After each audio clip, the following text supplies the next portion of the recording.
Hey world, it's Alexis Stone. It's really nice to be back. I haven't been here for a while and a lot's happened, and I know a lot has changed, especially with the way I look. Now, I know that there are going to be a lot of eyes and a lot of questions as to why I look the way I do now.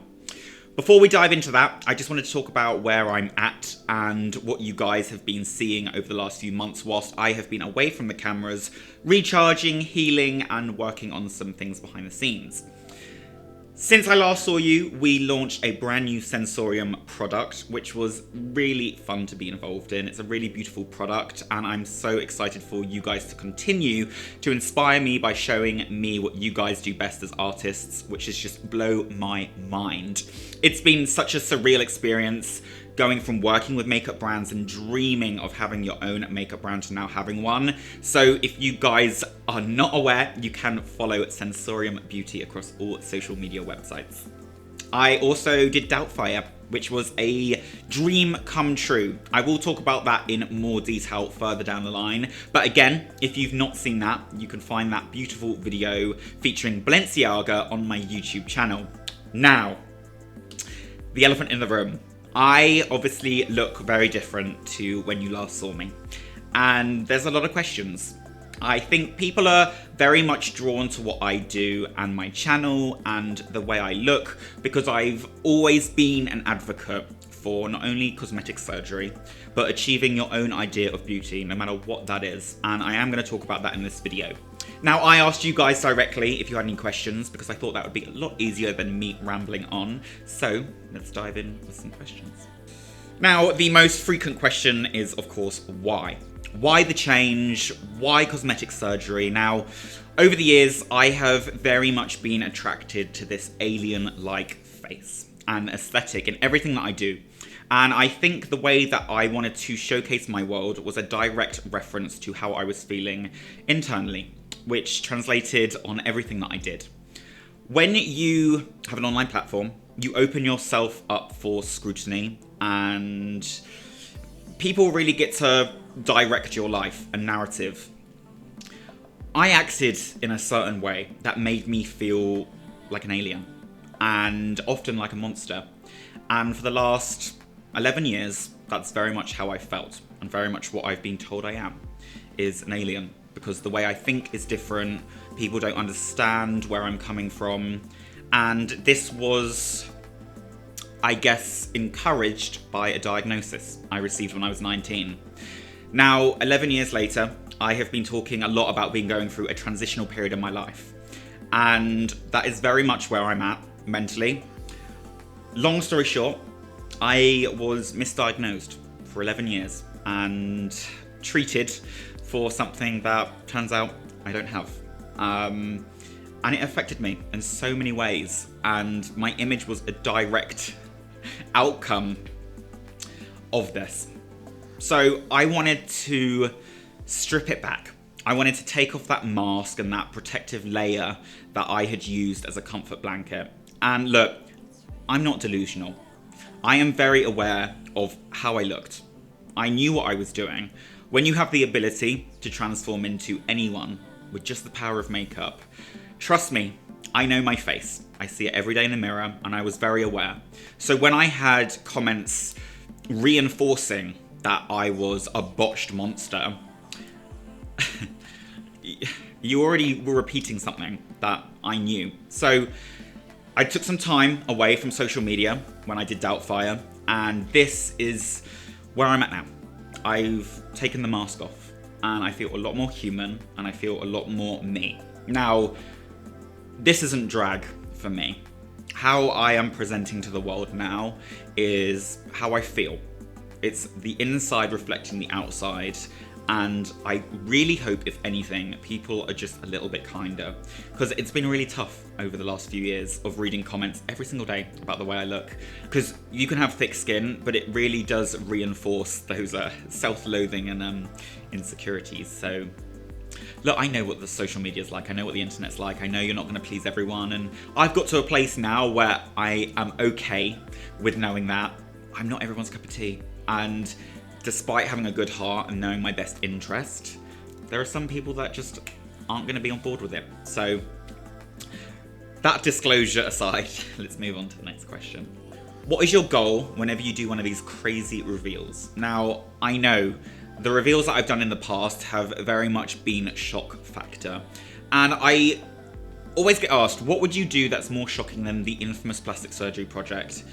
And for me, it was to actually do it.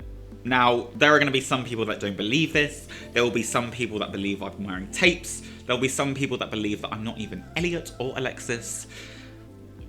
I wanted to do exactly the same thing, but instead of achieving an idea of beauty that not most people understood or welcomed, I thought, let me transform myself into something that people may understand a little bit more. What do you think the most common reaction will be? Do you know what? I don't know. I hope people are a little kinder than the last one. I've taken time off to forgive myself for some of the things over the last few years and really take in everything that I've done, everything that I've achieved, and I'm coming back feeling a sense of self-worth and love.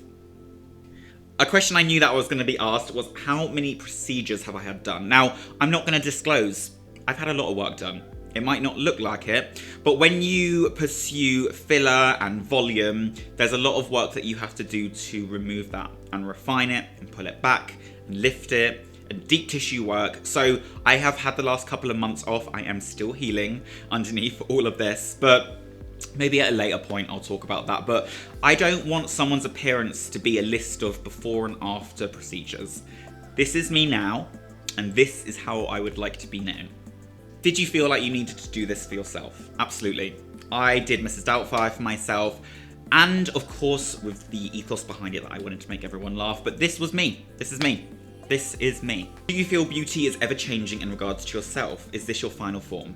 No, it's not my final form. Beauty is always evolving. 10 years ago, women wanted small bums. They would wear skinny jeans. Now, women are getting BBLs to look like Kim Kardashian.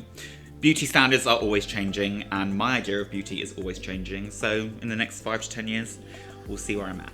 Due to social media, has part of the healing been mentally preparing for the shit feedback? Now, I've grown up online. You've seen me succeed, you've seen me fall short, you've watched me grow.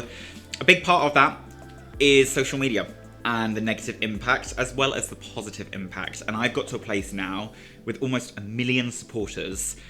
There's nothing that will outweigh the positive love from you guys. And I might have my bad days and it might cross over occasionally onto line. But if I'm only having one bad day, which is documented online a year, I'm doing okay, seeing most people have a pretty shit day every week. So I'm growing, I'm prepared, I take responsibility. I've worked so hard for this amazing platform, and I'm willing to work even more and harder on myself, making sure I'm the best version of myself so I can continue to inspire you guys.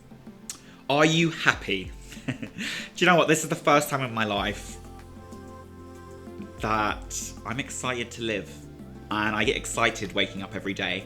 I have amazing people around me. I'm working with some of the most amazing people that I never thought I'd be able to. It's exciting. And for the longest time, the idea of living for another 10 years was really tough. And I didn't want to. And I struggled. So I'm getting to a place now, which has been very overwhelming, where I'm just enjoying life. Does the fear of pain or death ever stop you from pursuing your art? No. I think when you've been at rock bottom and you feel like you've gone through hell, you either come out of it thinking, I am never going to go back to that place. I've been there many times, so I feel very familiar with it. Being at rock bottom, it kind of makes you a warrior and it makes you fearless because you already know what the depths of your negativity can do to you. So if pursuing my art, which is my true happiness, risks my life, at least I risked doing something that I truly loved. How long were you planning on having this surgery? Do you know, I always tease on social media when I'm going to do something, and I actually posted a video of this months ago, which I'll put on the screen now, but I always digitally design everything I do before I go into it. I know it's a bit sort of like obsessive, but I like to know what I'm going to look like before I invest my time, money and energy and pain and all that stuff. So if you were paying attention, you would already know that this was going to be the outcome. What do you feel emotionally when you look at your new face? Oh God, it's overwhelming. It's the first time I've truly felt beautiful. And whilst I felt beautiful for the last few years, it was really society that told me that I wasn't, and that I wasn't allowed to feel that way. So I hope, if anything, with the backing of you guys, you allow me to blossom into loving myself even more. Do you think there is an age people should wait to do plastic surgery? Now, I'm not here to tell anyone what they can and can't do, but I do. I wish someone had given me the information, or I knew then what I know now about surgery. When I was young, I was naive. I thought a nose job was a nose job. I thought a facelift was a facelift. I thought boob implants were boob implants. Now, I know the specifics. I know you want things under the muscle. I know you want the saddle shaved. All these specific terms come with research. And I hope people don't learn through my errors and they just spend a little bit of time doing their research. Now, I will never promote a doctor or surgeon again because I've had a bad experience with it. And I would encourage people to do their own research. And my advice is never go to the first surgeon you see. Have you any words for anyone who is considering getting plastic surgery, filler, etc.? Yes, and this is very controversial, but this is my stance on it. Look at your mum and your dad and look at how they've aged. Have their faces dropped? Have they got hooded eyes? Because it does give you a very realistic future expectation. So you can kind of prepare for the aging process, which is in your genes and of course happens to everyone. And if you are willing to use the incredible process of cosmetic surgery and science and amazing doctors, there are some amazing things you can do. And I'm never going to age gracefully, okay? And I think given the opportunity, anyone would make minor tweaks. Whether it's wearing makeup or having a facelift, you're both editing the way that you naturally look. So I don't want to hear this, oh, I'm all for natural beauty thing, because unless you're leaving the house with hairy legs and a hairy fanny with a clover leaf covering your genitalia, it ain't natural, okay? Bleaching your hair, wearing high heels, you're altering your height, you're making your waist smaller, you're changing your hair. It's all modification to different extremes. Is it real this time? I live for your work, but I have serious trust issues. Do you know what? I feel like my work has been crazy over the last few years.